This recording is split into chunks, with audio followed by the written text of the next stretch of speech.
We humans have always had a knack for emulating nature, from flying like birds to whatever this is. So when I set out to conquer the entire world in Crusader Kings 3, I figured I would do the same. I tried the bonobo ape strategy, fornicating with everyone I could in order to gain allies and friends. Sadly, it didn't translate well in this game. Up to this point, I had about 100 hours into CK3, which for Paradox games means I was still in the tutorial. I needed some serious help if I was going to pull off this challenge. So it got me thinking. Humans are apex predators, but we are susceptible to disease, and few are more effective and pervasive than cancer. And because I've had close family members that battled with it, I had already spent dozens of hours researching the topic. To confirm I was on the right track, I turned to my Bannerlord mentor, Sun Tzu, who said, 要了解你的敌人，你必须成为你的敌人. What are you trying to say? I was going to become cancer and take over the world. My journey began as a single county in the northwest of the map, in Ireland. Historically, Ireland is known for its greenery, red hair, and well-spoken inhabitants. Well, the demolishers, we had to go anyway, we hadn't much a choice. But for this campaign, it was the perfect environment to establish a kingdom and evolve. Much like a benign tumor, I wouldn't expand much past the confines of Britannia in order to avoid unwanted attention from the big boys. I quickly gobbled up my neighbor's land through back-to-back wars and owned everything but Dublin in less than 10 years from the start. With nearly 5 times my army size, Ivar the Boneless and Dublin would have to wait for now. Instead, I looked to the south, towards Brittany. I only wanted a single county here, for reasons that'll make sense soon, but preferably one without too many neighbors, since that will increase the likelihood of being attacked. Leon was the perfect target, but they had a strong ally I had to deal with first. In CK3, alliances are formed between people, not kingdoms. So by eliminating the person at the top from either side, you could dissolve the alliance. The Count of Leon had only a 30% chance of success with the murder plot, but his ally was at 41%. So I set the plan in motion and even bribed some of his employees to help me increase the odds further. Murdering usually takes several years to pull off, so I went back to expanding, picking on the weakest on the big island. East Anglia fell within months, which was just in time to poison Count Ragnar. And at 95% chance to succeed, there was little he could do to duck his fate. He took a big bite of this foul meal and pulled a Joffrey Baratheon. Oh, brother, this guy stinks! Now it was time to take Leon. I smashed his army once, twice, and sued for peace. Now I had control of land from Brittany. Each piece of land has a culture associated with it. Leon has Breton culture, while Ireland is all Irish. It's possible to merge 2 cultures together, or hybridize them, which would allow my kingdom to pick up 4 free technologies. Now, unlocking a single technology the normal way would take 54 years, so by hybridizing, I'm able to jump ahead by over 200 years. And while I waited for the hybrid culture to be ready, I continued taking land, hitting Wales, Sussex, and Northumbria before taking a quick break to go on pilgrimage. One might think I was trying to atone for my sins, but that couldn't be further from the truth. Going on pilgrimage earns piety, which can be used for many things, but I needed it to convert religions. Just not quite yet. I still had some housekeeping issues to deal with, like succession. When I die, I wanted everything to go to my middle son, which means I had to deal with my eldest son first, who was... I'm kind of retarded. And to prove it, I made him commander of his own army and sent him on his way to siege a town by himself, which he happily complied with. It went as well as you might think, and my preferred genius son was now heir. The war finished up and life went on. After a few more months, I finally had enough piety saved up to convert religions. And no, I won't become Catholic and ask for help from the Pope. Instead, I became Asatru and worshipped Thor. It might seem like a mistake to have 90% of the known world hate you and your religion. And you're probably right, as we'll see soon. I continued taking land, snapping up big chunks from weak enemies, and expanding the kingdom. My first life's goals were nearly complete. The time had come to hybridize, pick up the free techs, and continue the rampage in Britannia. While taking Scottish lands, I had a heart attack and handed the reins over to my son. For the next 20 years, I carried out a series of wars to claim most of Britannia and form the Empire of Alba. In only 50 years, I had taken a single county and grew it into an empire that could potentially conquer the entire world. But I still had a few important tasks to accomplish. I had to take some holy sites that belonged to my new religion. Not only do these holy sites give amazing bonuses, but I needed to control 3 in order to reform my pagan religion. I was already in possession of 1 holy site on the Big Island, so I looked to the east, in the homeland of the Vikings, for 2 more. The first war went off without a hitch, ending only a few months after it had started. However, Sweden held the 3rd holy site and had a strong alliance, so I diverted my attention south to Aquitaine. With less than 1,500 troops, they were an easy target. Once per lifetime, a ruler is able to declare war for an entire kingdom worth of land, whereas before I had to take smaller counties and duchies one at a time. With some luck, I was able to capture the Queen of Aquitaine early in the war, ending it immediately. In only a few short months, my empire had expanded massively and the snowball had begun. Brimming with confidence, I went back to Sweden and declared war. They had over 7,000 troops, but were dwarfed by my nearly 13,000 strong army. Things were going smoothly as usual, forcing bad fights, taking land along supply-rich coastlines, and quickly moving towards the enemy capital. And that's when it happened.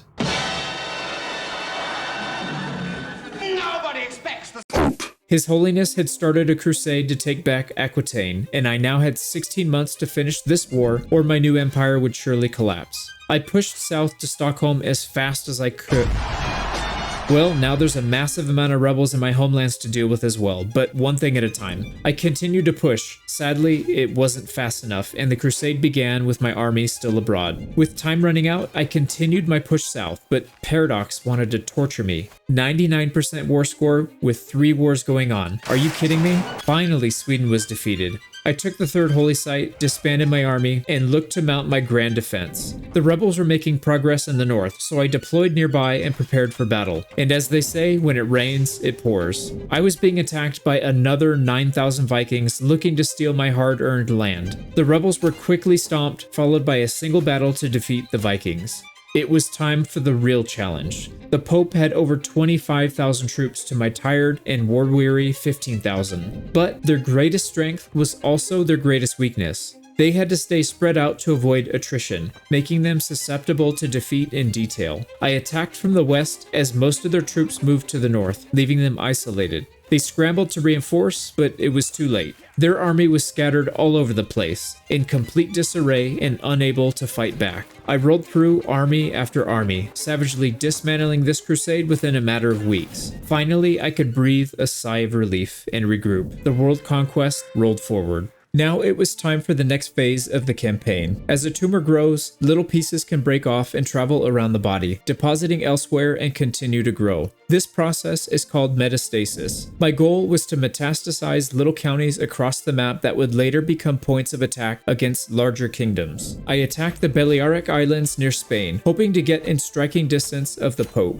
Ali in Morocco was next, with hopes of expanding into Central Africa where valuable resources were waiting. Anyone without a strong alliance network was attacked, and the famous map-painting border war had begun. Up to this point, most conquered lands were being given away. However, I wanted to keep Bourret in my personal holdings and take advantage of its gold mine. With Corsica and Sardinia now under control, it was time to deliver the final blow to the Pope. Don't be deceived though, they have far more than 3,500 troops at their disposal, since the Catholic Church has an infinitely large bank account to hire mercenaries with. Within days of the war starting, their numbers swelled to nearly 12,000, with the majority being heavily armored men-at-arms. With the beachhead established, I sent a small force forward in order to bait the enemy into attacking, and proceeded to stomp them. With Rome under siege, it was only a matter of time before the Pope was evicted. I now had an empire that stretched across the entire map, from Central Africa to the Vatican to Norway. There were still some stragglers on the home islands, so I spent a few months cleaning them up. You'll probably notice a pattern from here on out. Another rebellion rose up, and then another. I finished them off and looked to expand again, only to deal with another rebellion, and a crusade with more than twice my army size. Did I mention another rebellion? Luckily, the AI continued to split their forces, making them easy to pick off. Battle after battle was won, and the Pope was put down yet again, along with all the rebellions. After dealing with back-to-back Viking invasions, I was finally able to continue my expansion in Africa, taking another gold mine in the county of Niani.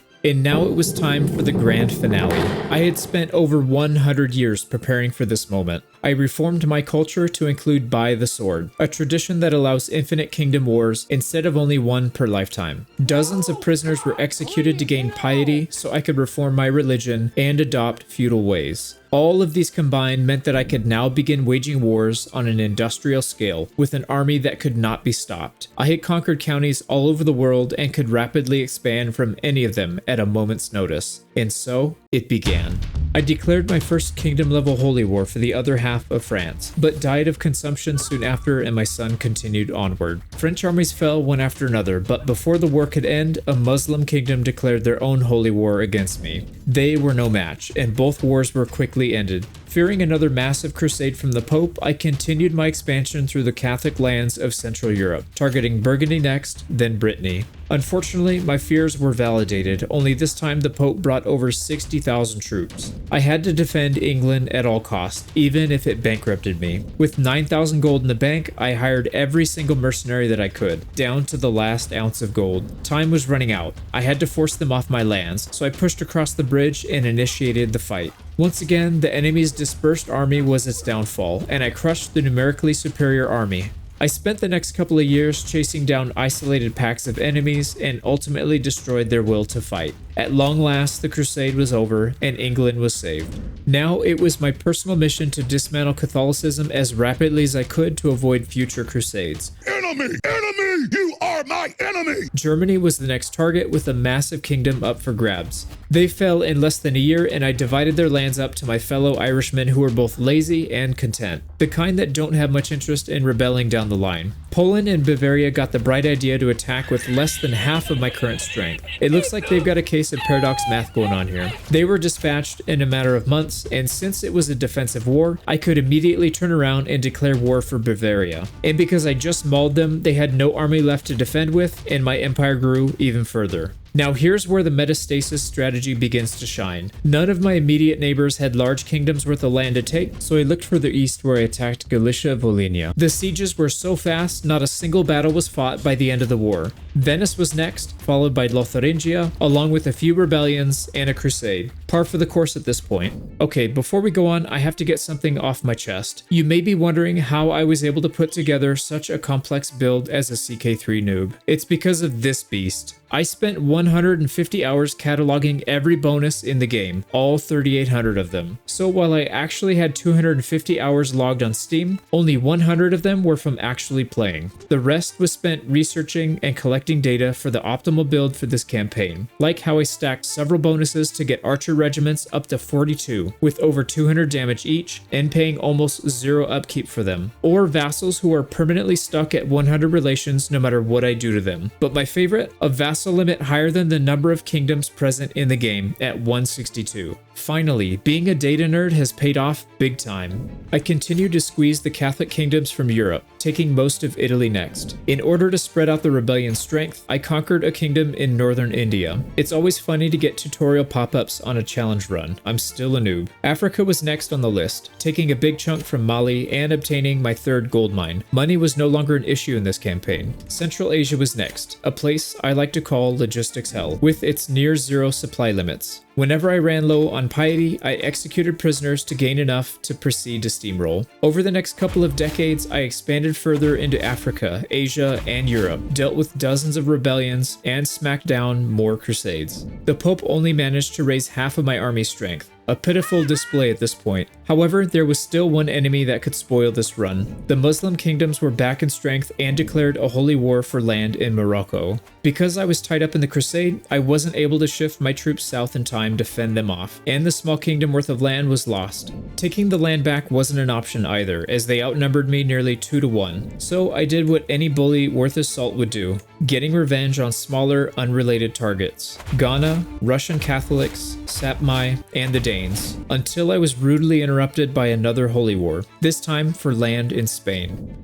The terrain in Spain is a real pain with very little to gain in terms of resources, but I didn't want to lose another war, so I sat patiently, waiting for the right time to strike. Over a year had passed when they made a critical error, attacking fortifications in the hills of the Basque region. I gathered my 30,000 strong and pounced as they came off their boats. With luck on my side, the battle started with only half of their army, and I was able to maintain the advantage through to the end. While it wasn't a decisive win, killing 5 for every 1 man lost was a great first step in the war. Smelling arrogance and desperation from the enemy, I backed off and allowed them to siege the castle again, then pounced. Another resounding victory, killing 11,000 from the big battle and 5,000 right after that. Victory wouldn't be so easy next time though. They relocated south and began taking more land. I smashed army after army in well-positioned defensive battles, but no matter how many I killed, they would have replacements within a month or less. Even with 100,000 men dead, their war score was creeping dangerously close to 100%. My only option was to push forward and pray to Odin for a swift siege. Everything hinged on this one moment. I needed to win the siege to stop the war score, but I had a week left to finish and the enemy was reinforcing in the next 2 days. Troops were rallied to the battle at post-haste. The enemy thundered onto the scene, massively outmatching my initial force. They must hold for another few days. Just when it seemed like all hope was lost, 12,000 men showed up and turned the tide of battle. In this single moment of time, the war turned from certain defeat into certain victory. A peace deal was reached, and they were now financially ruined with nearly 5,000 gold in debt. War was declared on them immediately for a large chunk of the Iberian Peninsula. They hardly had anything left to resist with, and my best friend the Pope decided to join the party once again. Although I'm not sure how they have 73,000 troops with a sliver of Catholic lands left. I smashed through the rest of Alsark and returned home to spank the Pope like the naughty boy he was. Sensing the tidal wave of red coming their way, several small counties begged to be my vassal, including Clan Shitty. It was business as usual, taking land from Africa, putting down rebellions, taking the rest of Norway, then Sweden, Poland, more land from Spain, and putting down the Pope for the final time, I promise. I spread like a disease through Africa, bridging the gap in only 2 wars. In only a few years' time, I had united 95% of the west side of the map, and there was nobody left to oppose me. As I was blazing a path through the Byzantine Empire, someone from the Far East declared war on me. Now it was time for the final boss fight. The only man left who could possibly stop me, Temujin himself. Genghis Khan. He burst onto the scene in the Far East, gobbling up the small vassals I had accumulated over the years. He was conquering lands so quickly, war score climbing rapidly, and I still had hundreds of miles to march. By the time I arrived, my army was dangerously overstretched, so I fell back some, but it was too late and the battle was imminent. The Mongol army slammed into mine and...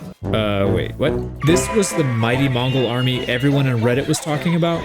Just like in Bannerlord, the archer spam is king. Their army was crushed, the stragglers cleaned up, and land taken back. And since he had only a single county to his name, I attacked Temujin, took his land, and forced him to serve me as a warrior and general. And with 53 prowess, he was an absolute beast. Now came the most difficult decision of this campaign. Do I pad the video length by covering extremely repetitive gameplay, or condense the next 20 hours of conquest into an absurdly quick supercut? As a wise man once said, I can recite all 50 states in a quarter of a second.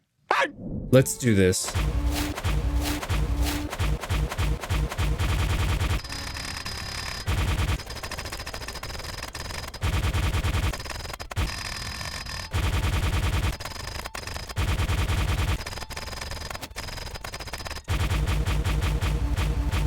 And there you have it. In a little over 400 years, I had gone from a CK3 noob with a single county, emulated Cancer's tactics, and conquered the entire world. On behalf of my friends, family, and humans from around the world, fuck Cancer.